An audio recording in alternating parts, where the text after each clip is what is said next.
जैसा कि पिछले 2-3 दिन से मीडिया में चल ही रहा है, मैं कांग्रेस पार्टी का प्रवक्ता रहा हूं, कार्यकर्ता रहा हूं। पिछले 30 साल से कांग्रेस पार्टी में हम लगे रहे। मेरे पास एक पत्र आता 10 तारीख को कि आपको कांग्रेस पार्टी से बर्खास्त किया जाता है। मैंने उस पत्र के बारे में जैसे पत्र मिला तो उन लोगों से पूछताछ की, पार्टी में बात करते हैं, तो हमें आभास हुआ कि पार्टी अध्यक्ष के साइन फर्जी हैं। वो संदेश हमने वहां तक पहुंचाया। उसके बाद अगले दिन एक और पत्र जारी होता है जो मेरे को मेल द्वारा, वो मैं सारा साथ ले आऊं, आपको मैं दूंगा। वो दूसरा जो प्रिंटेड एक पत्र है वो भी मुझे पता था, उस पर नंबर रखा हुआ। इसके पीछे की कुछ एक ऐसी कहानी है जो चली हुई थी पार्टी में। अब क्योंकि सबसे पहले तो मैं ये क्लियर कर दे रहता हूं, मैं कांग्रेस पार्टी का प्राथमिक सदस्य नहीं हूं। आज मैं जो बातें रख रहा हूं, एक आम नागरिक के तौर पर पार्टी से भी मैं सवाल करूंगा और कुछ और पार्टी के कर्ता धर्ता है जिन्होंने ये साजिश रची है, उससे भी मैं सवाल करने जा रहा हूं। पार्टी में जब पार्टी चुनाव हार गई, मंथन का दौर चला और पार्टी में हाहाकार भी थी। इस दौरान क्योंकि मैं पिछले 10 साल से पार्टी का प्रवक्ता हूं, इन्होंने मुझे एलिगेशन लगाया कि आप पार्टी के प्रवक्ता नहीं हो, अगर आगे से आप जाओगे तो कानूनी कार्रवाई भी करेंगे। तो मैं उनको ये बताना चाहता हूं कि कानूनी कार्रवाई की धमकियों से हम डरने वाले नहीं हैं।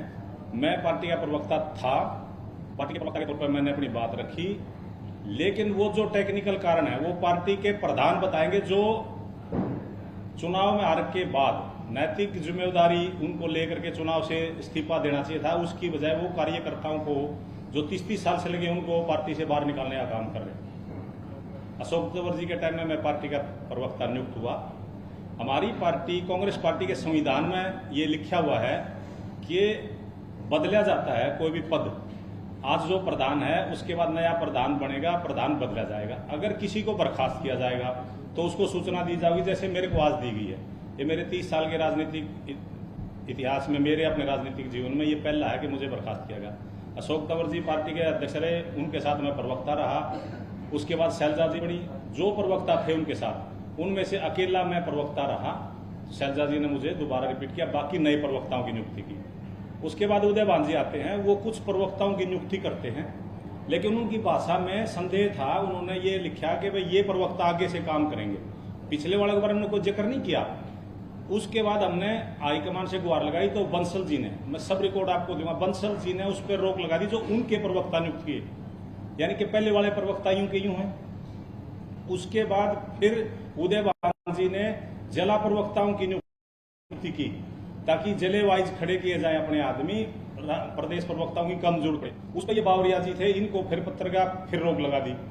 यानी कि आज की डेट में उदयभान जी द्वारा एक भी नियुक्त प्रवक्ता नहीं है। जो भी टीवी डिबेट में जा रहे हैं वो नकली प्रवक्ता है। ये स्टेटस है पार्टी का। दूसरा मैं आपसे निवेदन करना चाहूंगा, क्योंकि ये आकस्मिक घटना है, एकदम से आके हमारे ऊपर पड़ी है। अगर आप सवाल करना चाहते हैं वो भी है। मैं इसको 3 भागों में बांटता हूं। ये तो मेरी रस्टिकेशन की बात होगी। इसके एक अंदर की कहानी मैं आपको बताता हूं जो बहुत गंभीर है, जिसके लिए आज आप लोगों को मैंने निवेदन किया है। क्योंकि मीडिया लोकतंत्र का चौथा स्तंभ है। प्रजातंत्र में बहुत बार किसी की आवाज दबाई जाती है, जनता की भी आवाज दबाई जाती है, वो मीडिया रहता है।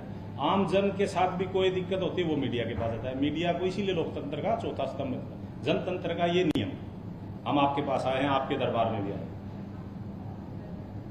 जैसे ही हम चुनाव आ रहे तो पार्टी ने फैसला किया, पार्टी के अंदरूनी तौर पर राष्ट्रीय स्तर पर यह रहा कि भाई आमूल चूल परिवर्तन करने पड़ेंगे, क्योंकि पार्टी तीसरी बार आ रही है।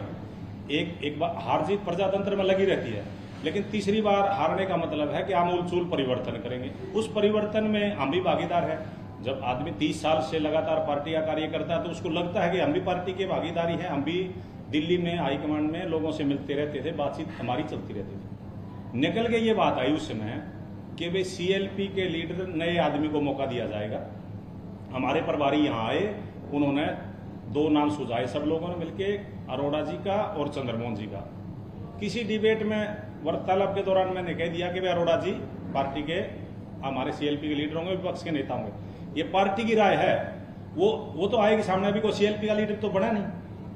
इस बात के वक्तव्य को इन्होंने माध्यम बनाया और मुझे रस्टिकेट कर दिया, जबकि इसके अंदर की स्टोरी क्या है मैं आपको बताता हूँ, वो बहुत महत्वपूर्ण है। और ये जो आज मैं प्रेस कॉन्फ्रेंस कर रहा हूँ इसका बहुत लंबा इफेक्ट जाएगा। आज कुछ लोग इस बात को ये मान के चलेंगे कि भाई ये एक आम प्रेस कॉन्फ्रेंस है, लेकिन कांग्रेस की राजनीति के लिए बहुत महत्वपूर्ण ये बात मैं आपको बताने जा रहा हूँ। सीएलपी में ये बातें होगी, उसके बाद हमारी टॉप हाईकमान, ये नीचे के लोगों को कुछ पता नहीं है इसके बारे में, उन्होंने फैसला ये किया कि भाई पूरा परिवर्तन करेंगे। उस पूरे परिवर्तन में दूसरे जो किरदार हैं, जिसके लिए 1 मिनट का टाइम मुझे देना चाहिए, उदय भांजी, इससे ज्यादा टाइम उनको देने की जरूरत नहीं है। उदय भांजी के नेतृत्व हमने चुनाव लड़ा, उनके नेतृत्व में चुनाव आ रहे और वो खुद भी आ रहे। उम्मीद ये करी थी पूरी पार्टी कि भाई ये नैतिक जिम्मेदारी लेंगे अध्यक्ष जी, क्योंकि बहुत बुरी हार थी। 70 सीट की बात करने वाले लोग 38 पे आ गए, बहुत बुरी हार थी।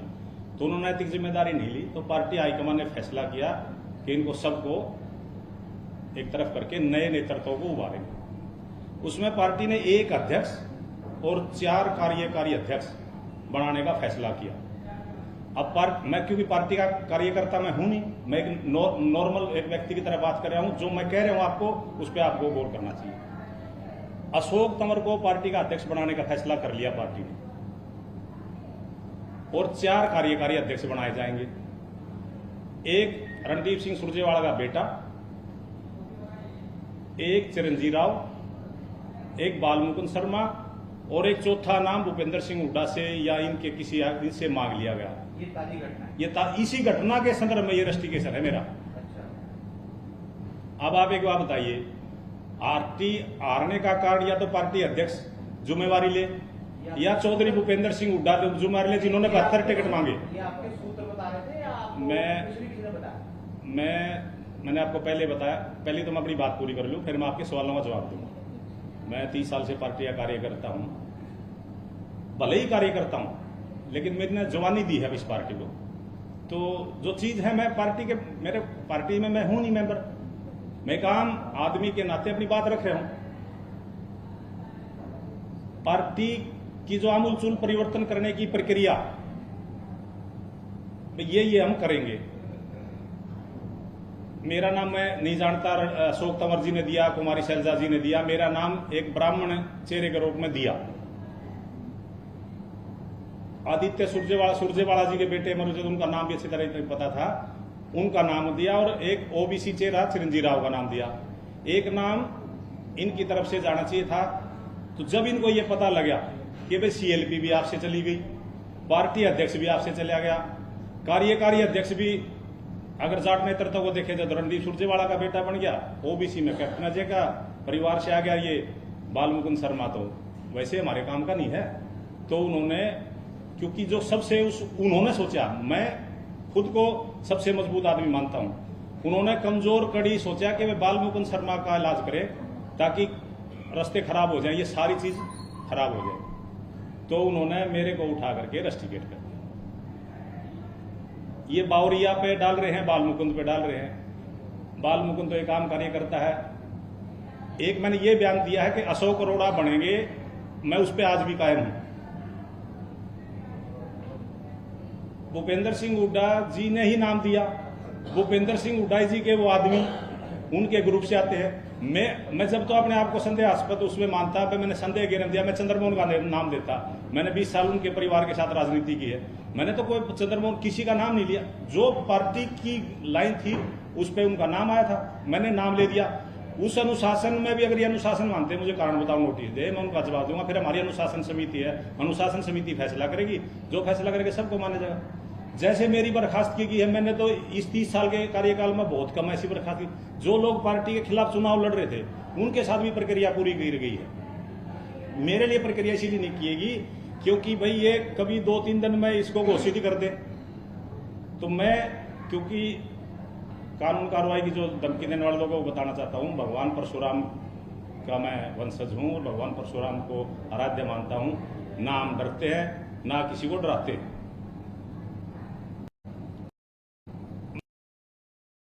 मैं भूपेंद्र सिंह हुड्डा से 3-4 सवाल पूछता हूं और इस चुनाव के हार के लिए भी मैं कुछ बात करना चाहता हूं। चौधरी भूपेंद्र सिंह हुड्डा ये बताएं, उन्होंने अपने लोकसभा चुनाव में अपने बच्चे को सेव करने के लिए, अपने लड़के को सेव करने के लिए कांग्रेस की बलि दी। कांग्रेस गुड़गांव से राजबब्बर हरियाणा से बाहर के आदमी को लेकर चुनाव लड़ाया, वहां यादव टिकट देनी चाहिए थी कैप्टन अजय सिंह को। श्रुति चौधरी जो बहुत बड़ा परिवार है, बंसीलाल जी का परिवार, उनकी टिकट काट के वहां राव ध्यान सिंह को दिया। राजबब्बर को इसलिए दिया कि पंजाबियों को टिकट रोहतक में वोट मिल जाए। राव ध्यान सिंह को इसलिए दिया, दो विधानसभा मेजर हैं वहां जहां यादवों के वोट है, ताकि वो मिल जाए। बुद्धि राजा को करनाल में टिकट दी, बुद्धि राजा करनाल से टिकट मांग ही नहीं रहा था। आप रिकॉर्ड चेक करो कि पंजाबियों को वोट मिल जाए, मेरा बेटा सेफ हो जाए। सोनीपत सीट पे एक ब्राह्मण कैंडिडेट लेके आए हरियाणा से बाहर, हरिद्वार से, ताकि ब्राह्मणों के वोट दीपेंद्र को मिल जाए। अपने बेटे को बनाने के लिए 4 सीटों का बलिदान दे दिया, जबकि वो बेटा ऑलरेडी एमपी था। वो सीट खाली होने के बाद वो सीट गंवानी पड़ी कांग्रेस को, वो सीट भाजपा की झोली में चली गई। इसका जिम्मेवार कौन है? ये मेरे सवाल हैं हुड्डा साहब से। मैं उम्र में वो बड़े हैं और बहुत आदरणीय हैं, पार्टी के वो सर्वे सर्वा हैं आज भी, और मुख्यमंत्री रहे हैं 10 साल तक। मैं उनके सामने उम्र में भी छोटा हूं, कद में भी छोटा हूं, लेकिन प्रजातंत्र की यही खूबी है। कोई भी व्यक्ति जब हमें कांग्रेस पार्टी का कार्यकर्ता है तो कार्यकर्ता सवाल करेगा, और मैं एक आम नागरिक के तौर पर भी सवाल करूंगा। मेरा लगाव रहा कांग्रेस में 30 साल। ये बात पार्टी की टिकटों का आवंटन सब ने देखा, पूरे प्रदेश ने देखा, पूरी दुनिया ने देखा। पार्टी की टिकटों में बालमुकुंद शर्मा को कारण बताओ नोटिस भी नहीं दिया, बर्खास्त कर दिया। आपने कह रहे अनर्गली बयानबाजी करते हूं।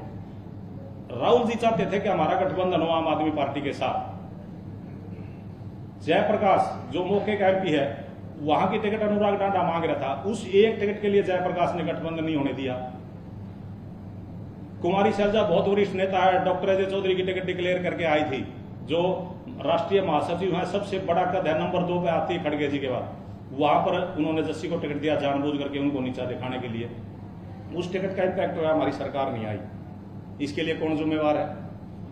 फैक्ट्स कमेटी जब हमारे केंद्रीय नेतृत्व आ रहे, हमारे बॉस है केंद्रीय नेतृत्व, तो वो जांच करेगा ना।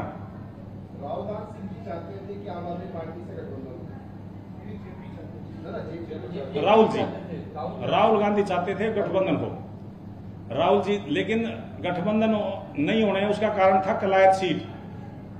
जयप्रकाश अपने बेटे को वहां से वो इंग्लिश ये फिल्मों में क्या कहते हैं डेब्यू करना, उनका पदार्पण करना चाहते थे, गठबंधन नहीं होने दिया। आप लार्ज स्केल पर पर्सपेक्टिव में इंपैक्ट देखिए उसका। अब दिल्ली में भी वो हमें सीट नहीं देंगे, दिल्ली में वो बड़े भाई की भूमिका में थे, आज उन्हें यहाँ 5 सीट देते, कल वो 10-15 देते तो इंडिया ब्लॉक मजबूत होता, नहीं होने दिया।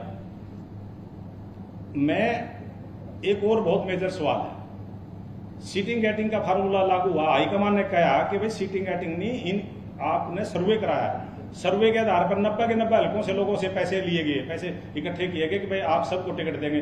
जब अगर यही था कि सीटिंग गेटिंग को देना, तो 30 हल्कों में तो टिकट के लिए आवेदन मांगना ही नहीं चाहिए था ना। क्यों आदमी अपनी रोटी पेट काट करके वहां जाकर के 20-20 हजार जमा करा रहा है, वहां नहीं मांगने चाहिए थे। जब सब लोग पैसे लेते टिकट मांगते हैं, वहां खड़े हैं लोग 10-10 दिन, 15-15 दिन, उसके बाद कहते हैं नहीं सीटिंग गेटिंग को हम देंगे। वो क्यों देंगे? चौधरी भूपेंद्र सिंह हुड्डा के ज्यादा विधायक, अगर कटती तो उनके ज्यादा विधायकों की पार्टी के इतिहास में, या जो हम सुनते हैं हमारे बुजुर्गों से, पहली बार ऐसा चुनाव देखा कि सब लग रहे हैं ना कम करो टिकट, ज्यादा आ गई तो मुख्यमंत्री कोई और बनेगा। मतलब घटाने के लिए वो 10-15 इन्होंने खुद घटा ली, 10-15 जनता ने घटा दी। आज हालात ये है। जो बावरिया जी के बारे में कहते हैं कि बावरिया जी ने संगठन नहीं बनाया, जो श्रीमान जी बावरिया जी के बारे में बयान दे रहे हैं, उनकी नियुक्ति किसकी कलम से हुई अगर फिर देखा जाए तो बावरिया जी ने तो, प्रभारी ने जब शैलजा जी को रातों रात बदल दिया आपने, उदय भांजी को बना दिया। उदय भांजी का क्या योगदान था? उदय भांजी का बाद में क्या योगदान है? तो ये मेरे केवल सवाल हैं। मैं इसलिए प्रजातंत्रता की मजबूत रहे, मेरी बलि ले ली इन्होंने, मेरी राजनीतिक हत्या है। एक व्यक्ति, आप लोग, कोई दूसरा व्यक्ति सोचेगा आप क्योंकि प्रजातंत्र के प्रहरी हो कि एक आदमी किसी पार्टी को 30 साल देता है, उसको आप 30 मिनट भी नहीं लगाते, आप उसको कारण बताओ नोटिस भी नहीं देते। अगर मान भी लिया जाए किसी से गलती हो जाती है, तो अपने परिवार के बच्चे से गलती होगी तो बड़े बुजुर्गों का क्या काम है? उसको आप समझाओगे या आप उसको मतलब ऐसे घर से निकाल दोगे? इसका मतलब तो आप बेरहम आदमी। कितने लोगों की राजनीतिक हत्या कर दिया आपने? राव इंद्रजीत हमें छोड़ के चले गए, चौधरी वीरेंद्र सिंह हमें छोड़ के चले गए, हाल में किरण चौधरी जी छोड़ गई, कुलदीप बिश्नोई, किरण चौधरी चौधरी बंसीलाल का परिवार है, छोड़ के चले गए, कुलदीप बिश्नोई इनकी वजह से छोड़ के चले गए, वो चौधरी भजनलाल का परिवार है, चौधरी धर्मवीर सिंह चले गए, अरविंद शर्मा चले गए, रमेश कौशिक चले गए। इतनी बड़ी संख्या में ब्राह्मण बाहुल्य क्षेत्र थे, ब्राह्मणों का योगदान रहा इस प्रदेश को बनाना। प्रदेश के पहले मुख्यमंत्री पंडित भगवत दयाल जी बने। अगर अरविंद शर्मा ने इनके बेटे को हरा दिया, रमेश कौशिक ने इनके बेटे को हरा दिया, तो उसका बदला हमारे से लेंगे।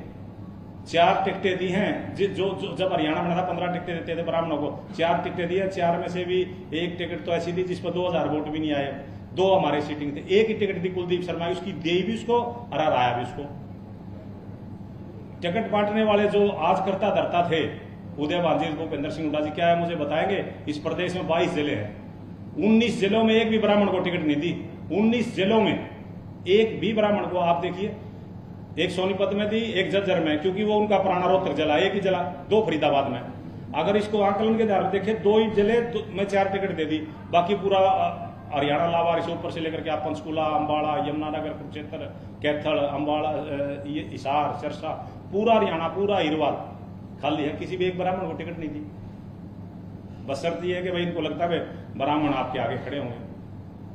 अब प्रजातंत्र इतना समृद्ध हो चुका है भारत का, जैसे हमारा देश आगे बढ़ रहा है, ऐसे प्रजातंत्र भी आगे बढ़ रहा है। लोग आकलन करते हैं, लोग देखते हैं, आप लोगों को खत्म कर रहे हैं। अपने बेटे के लिए आप 4 लोकसभा की टिकटों ये कर देते हैं, खुद मुख्यमंत्री करने के लिए अपने लोगों को इशारा करते हैं कि इनको हराओ। चौधरी वीरेंद्र सिंह 32 वोटों से हारे हैं। आपको पता है वहां 4 लोग खड़े थे, इनके 4 लोग अलग अलग इन्होंने खड़े कर रखे थे। अब पिछले 2-3 दिन से बहुत लोग धमकियां दे रहे हैं। मैंने कहा भाई आप जान से तो मार सकते हो, आप विचारों को नहीं मार सकते। विचार की अभिव्यक्ति के लिए ही हमने शहादत दी है, आजादी की लड़ाई लड़ी कांग्रेस ने, उसी कांग्रेस पार्टी का मैं सदस्य रहा हूं, मुझे गर्व है। उसके बाद एक और महत्वपूर्ण बात है, जब इनको यह पता लगा कि भाई कार्यकारी अध्यक्ष बालमुकुंद शर्मा को बनाया जा रहा है, इनसे एक नाम मांग लिया गया। इनसे पार्टी कहीं न कहीं इनसे नाम ना मांगती, पार्टी घोषित करती। इनको सपने में भी अंदेशा नहीं था कि अशोक तंवर अध्यक्ष बनेगा पार्टी का, अशोक अरोड़ा का भी नहीं, इनको ज्यादा अंदाजा नहीं था। मैंने तो बयान ही दिया है, अशोक अरोड़ा को पार्टी ना बनाए, इसमें अनुशासनहीनता कहीं आ गई। मैं तो आप भी बड़े सम्मानजनक तरीके से, मेरे तो पिता समान है दोनों, लेकिन पार्टी को किसने खत्म किया वो नैतिक जिम्मेदारी लेंगे या ना लेंगे आदमी। बालमुकुंद शर्मा को पार्टी से रिस्ट्रिक्ट कर दिया। बालमुकुंद शर्मा ने अगर कोई गलती कर भी दी होती तो उसको बुला करके समझाना चाहिए था, कारण बताओ नोटिस देना चाहिए था अनुशासन समिति में। तो ये आखिरी कील साबित होने वाली बात है। और मैं ये कहता हूं, मेरी बद्दुआ लगेगी इनको, भूपेंद्र सिंह हुड्डा जी को और उदय भांजी को, आज के बाद पंचायत मेंबर नहीं बनेंगे, जिंदगी में लिख लेना। मैं ये आपके सामने कहता हूं। और बिल्कुल ऐसा ब्राह्मण हूं जो बिल्कुल शुद्ध रूप से सुबह शाम पूजा करते हैं भगवान की, और कोई एल बैल नहीं, कोई छल कपट नहीं। 30 साल ऐसे निकाल दी इस पार्टी में, बीच में 1-1.5 साल भी पार्टी छोड़ी हमने, वो हुड्डा साहब के कारण छोड़ी। तो ये मैं कहना चाहता था और आपसे मैं निवेदन करता हूं, ये हमारी लड़ाई लंबी चलेगी। इस लड़ाई में आपका हमें, क्योंकि मीडिया लोकतंत्र का चौथा स्तंभ है, तो आपकी हमें मदद की जरूरत है। इस पार्टी का अगर आज बंटाधार किया है शरफ और शरफ चौधरी भूपेंद्र सिंह हुड्डा उनके जिम्मेवार हैं, उनको जिम्मेवारी लेनी चाहिए। वो अभी भी पार्टी को धमका रहे हैं और पार्टी के सारे नेता चुप नील बटा सन्नाटा है। एक अकेला बालमुकुंद शर्मा बोलने वाला मिला इनको, उसको इन्होंने बर्खास्त कर दिया। तो हाँ जी,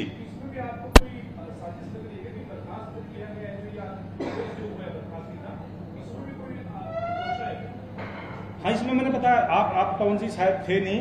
इसमें लोकसा ये है कि ये आपके 2 पत्र है मैं जारी करूंगा।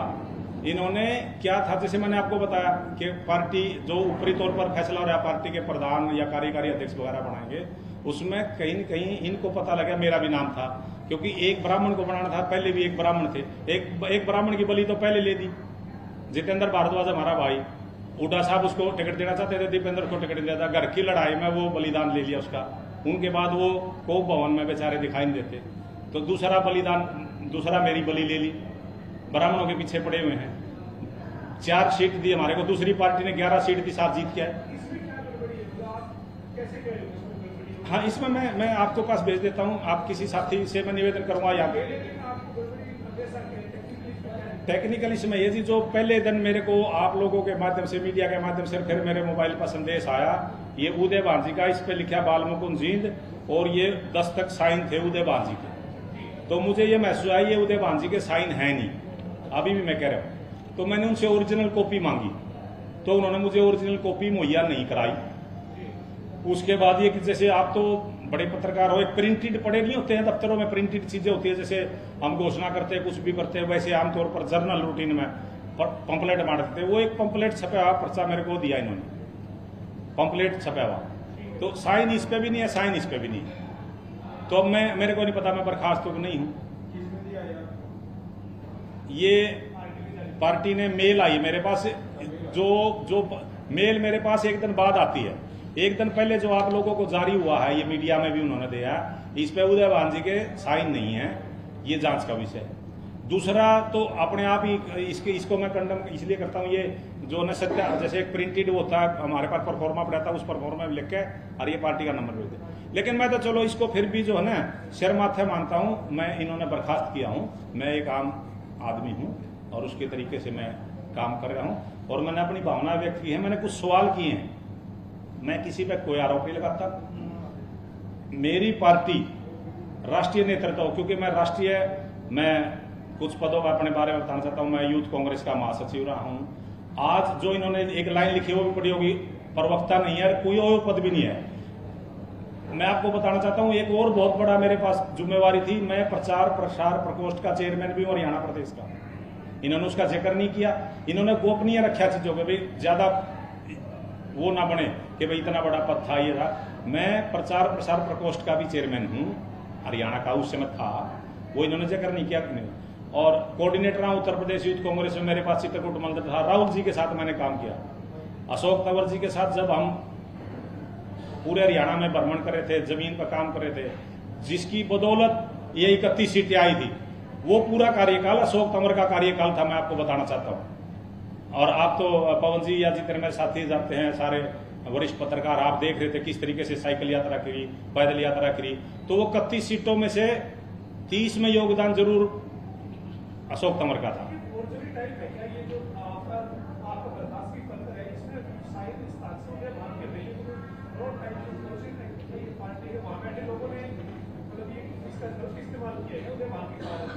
हाँ जी, मैं ये कहना चाहता हूँ, मेरे पास कल 2-3 पत्रकार साथियों का फोन आया था, मैंने उनको ये बात बताई, उन्होंने उदय भांजी से बात करने की कोशिश की। एक दो समाचार पत्र में तो ये बात लेख उन्हें छापा भी है कि उदय भांजी से संपर्क नहीं हो उसके।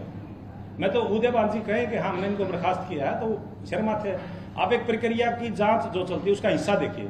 एक आम कार्यकर्ता कोई बर्खास्त करते हैं तो अध्यक्ष बोले हाँ मैंने बर्खास्त किया, तो मैं तो आप लोगों के माध्यम से यही तो, ये आपके दरबार में मैं क्यों आया कि आप अध्यक्ष दैनिक भास्कर, मैं माफी चाहता हूँ मेरी कहने में कुछ बोले जाए, दैनिक भास्कर के पत्रकार के हमारे पास जब फोन आया उन्होंने उनको बता, उन्होंने मुझसे कोशिश की, संपर्क नहीं हुआ या बात नहीं की, उन्होंने लिखा भी। ऐसे आप लोग लिखे, मैं अगर जो मैंने दावे रखे हैं आप लिखे, आप मेरे से सवाल जवाब करें, मुझे बुलाएं, तो मैं केवल ये कहना चाहता हूं मेरी बर्खास्तगी के साथ साथ उन लोगों की बर्खास्तगी करें, जयप्रकाश जैसे लोगों की जो अपने बेटे के लिए आम आदमी से पार्टी गठबंधन करवा दिया, नारायण की टिकट ऐसे आदमी को दिवाई जो लोक दल में रहा, जो हमारा कार्यकर्ता नहीं था, कांग्रेस को लोक दल में बनाएंगे लोग। रामकरण काला को टिकट एक दिन पहले लग दी थी, जीत हार मायने नहीं रखती, मायने रखती है 10-10 साल से कार्यकर्ता अपना खून पसीना एक कर रहे थे जी, एक सीट हार भी रहे हैं, 10 सीट जीतते उसके बदले। एक नारमुंद की सीट जीतने के लिए सारा हिसार दाव पर लगा दिया, पूरा हरियाणा दाव पर। कुमारी शैलजा जी क्या कह रही थी, ये मुझे उकलाना से लड़वाओ, अगर कुमारी शैलजा जी उकलाना से चुनाव लड़ती, जो इतनी बड़ी दलित नेता है, दलितों में संदेश जाता, ये तो अलग अलग आंकड़े हैं, आप जा उठा के देख लो, दलितों के अलग अलग बूथ होते जा वोट पड़ते, लोकसभा में जो में वोट मिले दलितों को विधानसभा मिले ही नहीं। ये तो सीधी चीज। अब मैं ये समझता हूं कि आदमी इतने बड़े शीर्ष नेतृत्व पर हैं, जो लोग 50 साल जिसका राजनीतिक जीवन है, वो आंखों में धूल झोंक रहे कि हमें कमेटी बना रहे हैं जो फैसला, उदयवान जो खुद आ रहा, जिसके नेतृत्व में आ रहे, वो कमेटी बना। आप एक बताइए, आप सब साथी बैठे, आप स्कूल में अगर हम पेपर देंगे तो पेपर हमारा हम ही चेक करेंगे या दूसरा चेक करेगा? हमने पेपर दिया, हम फेल हो गए तो हमारे बॉस चेक करेंगे ना परले पेपर। अब ये जो लोग हारे हुए हैं, करण सिंह दलाल, विजय प्रताप, वीरेंद्र शाह, वीरेंद्र राठौर, जो चुनाव आ रहे हैं वो मंथन करेंगे। भाई रामनिवास गढ़ोला क्यों नहीं मंथन करेगा? वीडियो वायरल हो रही है अपने उनके जयप्रकाश के भाई की, जयप्रकाश की, कि हमारा विकास सारण का इलेक्शन सही चल रहा है, इसको बैठाओ यहाँ पानी में। वो भाई को वहां से दुआ रहा था, बेटे को वहां से दुआ रहे थे कला से, और भाई को दुआना चाह रहे थे बरवाड़ा से। पार्टी का तो इन्होंने बैठा बिठाया। इन लोगों को दो कारण बताओ नोटिस। जब वीडियो वायरल, आप एक बताइए, एक हमारे विधानसभा के कैंडिडेट को कोई आदमी हराने की अपील कर रहा है तो आप उसको बर्खास्त नहीं करोगे? चित्रा सरवारा और निर्मल सिंह जी को टिकट देते हैं, टिकट मांगते हो, पार्टी में आते हैं। पार्टी ने तभी कह दिया था कि हमारी पार्टी एक परिवार में एक टिकट देगी। अमूमन हमारी पार्टी में एक, जब हमारी पार्टी थी जो, अमूमन एक परिवार से एक टिकट दी जाती है। एक आध बार रणदीप सिंह सुरजेवाला और चौधरी शमशेर सिंह सुरजेवाला को दोनों को दी गई थी, वो भी बड़े वरिष्ठ नेता थे, वो राष्ट्रीय नेतृत्व का हस्तक्षेप था। इनको कह के ज्वाइन कराया गया कि भाई एक को देंगे। चौधरी निर्मल सिंह जी ने अम्बाला शहर मांग ली और चित्रा को वहां खड़ा कर दिया। गजब की बात तो यह कि निर्मल सिंह जी के जो दूसरे खड़े थे लोग अगेंस्ट, उनका विड्रॉ कराने के लिए गए, चित्रा साथ थी, अम्बाला कैंट में चित्रा को खड़ा कर दिया। रेणु बालाजी हमारी लड़ी थे तो 1200 से जीत गई, वहां एक दूसरे आदमी को खड़ा कर दिया। 32 वोटों से हम उचाना आ रहे, वहां खड़ा कर दिया। आप लिस्ट मंगाओ। मैं तो, क्योंकि इन्होंने एकदम बर्खास्त कर दिया, और व्यक्ति, मैं मेरा बहुत बड़ा राजनीतिक अनुभव नहीं है, मैं जिला परिषद मेंबर रहा हूं, छात्र संघ की राजनीति से जुड़ा रहा हूं, जो कुछ चीजें मिस हो जाती हैं। लेकिन जो मोटी मोटी बात हैं जो मैंने आपको बताई हैं, इसमें सीधे तौर पर उदय भान जी और चौधरी भूपेंद्र सिंह हुड्डा आर के जिम्मेवार है। अगर आज भी उनको कुछ थोड़ा बड़ा बनना है तो त्याग करना सीखें। अगर अरोड़ा का नाम किसी ने लिया, मैंने लिया या पार्टी हाईकमान ने लिया, तो उन्हीं का वो व्यक्ति था, सहन करना सीखें। 31 हमारे विधायक उनको वोटिंग में गए, तो हुड्डा साहब ना बने तो दूसरा बन जाए। बदलाव तो जनता भी चाहती थी ना। शराब की बात करें तो क्या था? क्या करे आप? आपने कहा था कि ब्राह्मण की शराब लगी, पूरा मामला क्या था? मामला यही था, मेरी राजनीतिक हत्या की गई। मैं शराब में आपने क्या कहा कि क्या नहीं बनेंगे, थोड़ा बताइए। भाई ये दोनों आदमी कभी पंचायत मेंबर भी नहीं बनेंगे। ये मेरा बिल्कुल, ये शराब क्या, मैं 3 बार रिपीट करता हूं। आज ये बन गए तो फिर यूं समझ ले हमारे उसमें ब्रह्म ज्ञान में कमी थी, या हमारी जो वो थी तपस्या थी, वो उसमें कुछ कमी रहेगी। हमने तो पार्टी की सेवा की है। अब आप ये आज मान रहे अशोक तंवर जी के टाइम में, शैलजा जी के टाइम में, और आज भी प्रवक्ता को आप बताइए, प्रवक्ता भी आधा तो आपसे मिला ही होता है। हमने आज जनता टीवी पर डिबेट करनी है, वहां चले गए, इंडिया न्यूज हरियाणा में सेक्टर 7 में चले गए, जनता टीवी पर हमने सेक्टर 6 पंचकुला चले गए, उसके बाद सेक्टर 43 चले गए, जी मीडिया पर चले गए, किसी का दिल्ली से फोन आ गया वहां ले गए। कोई किराया भाड़ा थोड़ा ले रहे थे हम, तो तनख्वाही नहीं थे हम, पार्टी के सेवादार थे, पार्टी की सेवा की। मैं अभी तो बड़ा दुखी हूं जी। आपको मैं छात्र जीवन से लेकर के आज तक कांग्रेस विचारधारा का रहा हूं। बाकी सोचेंगे, विचार करेंगे। हम जीन जिले के रहने वाले हैं, जरा मजबूत जिला हमारा राजनीतिक तौर पर। कोई राजनीतिक उदय होता है किसी भी पार्टी का, आपको रिकॉर्ड पता होगा, चौधरी देवीलाल जी हो, चौधरी बंसीलाल जी हो, वो जींद को अपनी कर्म भूमि उन्होंने बनाया है। मेरी तो जन्म भूमि भी जींद है, कर्म भूमि भी जींद है। तो मैं, आप इस मामले में कोई कंप्लेंट भी दे रहे हैं कि सारी गलत आपको सकते हैं कि पहले बिना साइन किया हुआ रहता है, साइन किया हुआ है, तो देखो 2 चीजें होती हैं। आदमी आवेश में कह देता है मेरा मन था ऐसा, लेकिन क्या होता है, आपके इर्द गिर्द का आपके दोस्त होते हैं, आपके बड़े होते हैं, आपके बुजुर्ग होते हैं, पार्टी में सब लोगों का ये राय निकल के आई है कि भाई आपको क्या करना है। ये 15 दिन का उदयबान है, तो 15 दिन का उदयबान है, आप क्या करोगे? और मैंने पहले भी कहा था, मैंने तो 1 मिनट ही देनी थी, 2-3 मिनट। उदयबान जी तो बेचारा है ही कुछ नहीं। उदयबान जी तो जब मैं पार्टी कार्यकर्ता तौर पर देखो, जिस दिन उदयबान जी अध्यक्ष बने थे, उन्होंने अपनी कार तो घर खड़ी कर दी थी, वो तो हुड्डा साहब की कार में रहा है। प्रदेश में कहीं दौरे उनके बता दो, कोई प्रोग्राम लग गया बता दो। आपको मैं खुला चैलेंज देता हूं, जैसे हुड्डा साहब का दौरे आते हैं कि यहां से यहां जाएंगे, हेलीकॉप्टर से जाएंगे, सड़क से जाएंगे, कोई उदयबान का दौरा किसी ने आज तक देखा हो कि वो उदयबान जी भी आएंगे?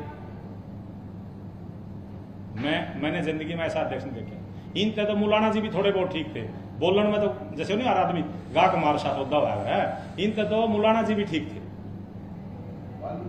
जी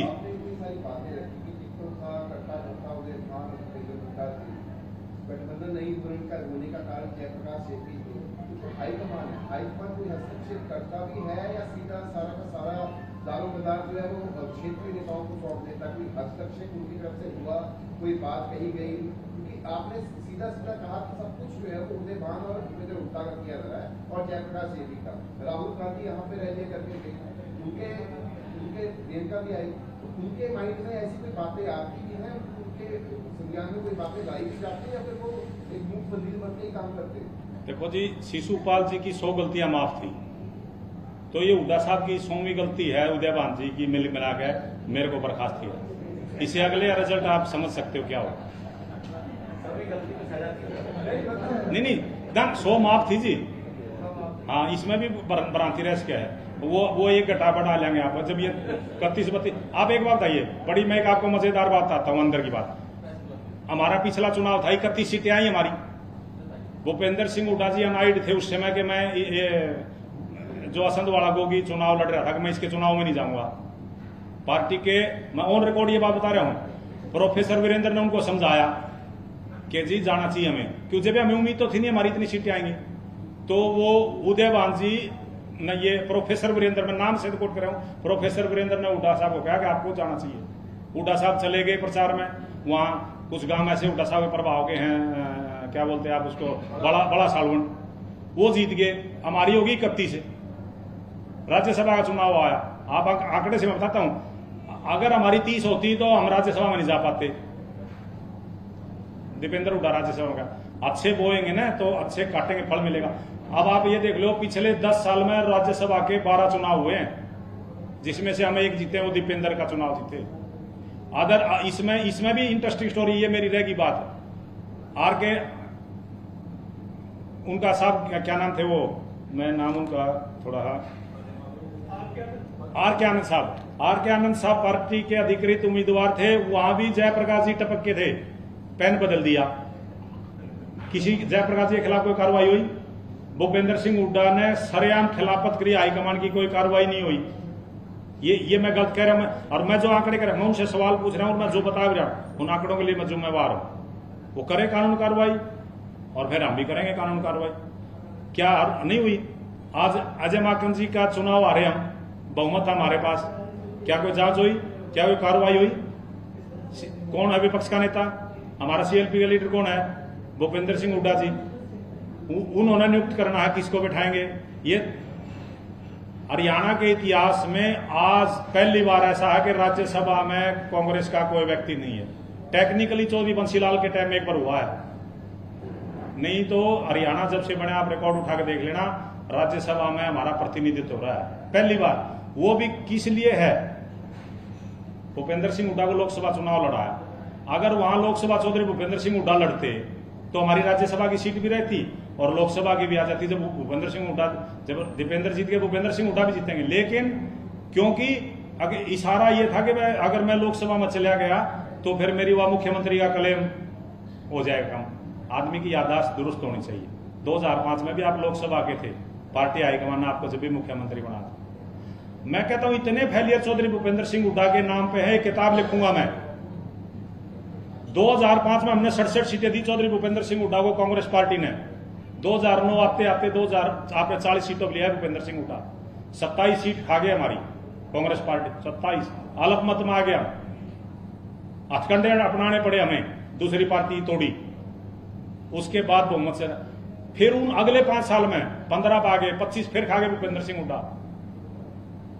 आप कमाल की बात है जनाब, आपने पार्टी को धरातल पे बिल्कुल जमीन पर ला दिया और फिर आप माफी नहीं मांगते। फिर आप बालमुकुंद शर्मा को दोषी ठहराते हो, बालमुकुंद शर्मा को अपराधी बना रहे हो आप। उसको बालमुकुंद शर्मा को भगवान परशुराम का वंशज, उसको धमकी देते हो कि आपको अंदर कराएंगे जेल में।